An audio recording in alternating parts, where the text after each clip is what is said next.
Welcome back to part 2 of a multi-part series where we detail and restore the Subaru WRX back to its factory look. In part 2 of the series, we are going to go through how to decontaminate both the paint and glass of a freshly painted car and how to also wet sand this paint to bring back the depth and shine it should have.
After the engine has been all foamed up and is being agitated right now, let's take the time to like and subscribe and comment down below what your thoughts are on this JDM icon.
Before you wet sand the paint, it is important to make sure there is no trapped dirt or grime in the nooks and crannies of the vehicle, as the dirt and grime can get underneath the paper and scratch up the panel even more than you're willing to. And for the wheels, nothing more than a quick rinse will do them well, as we have something exciting coming in for this vehicle later on.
As you can see, the paint isn't very smooth and isn't giving the shine it should be. This is because the clicker on top is rough and bumpy and not smooth as it should. This is very common for cars that have been repainted or even cars that come from the manufacturer like this. When the clear coat isn't smooth, when the light reflects on the paint, it gets trapped inside the clear coat and doesn't allow it to release. To fix this issue, we are required to wet sand the entire paint of this vehicle. Before we start sanding, let's remove the hood scoop so we can have some more space to work with. For this Subaru, I'll be using 2000 grit wet sandpaper and a sanding block to remove the orange peel. This is because the paint isn't that rough and has been repainted well. Usually when the paint is rougher and requires more sanding, we would start with 1000 grit and work our way up to 3000 grit with a sanding pad.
To start the decontamination process for the glass, we first started off by using tile remover and eraser on any of the exterior stickers on the glass.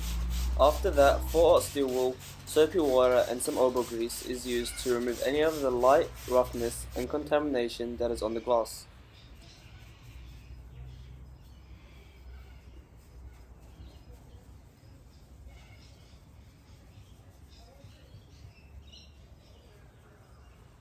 Not only can you see the difference, but you can also hear the difference of the roughness of the glass from the part that has been steel wooled and the part that has not.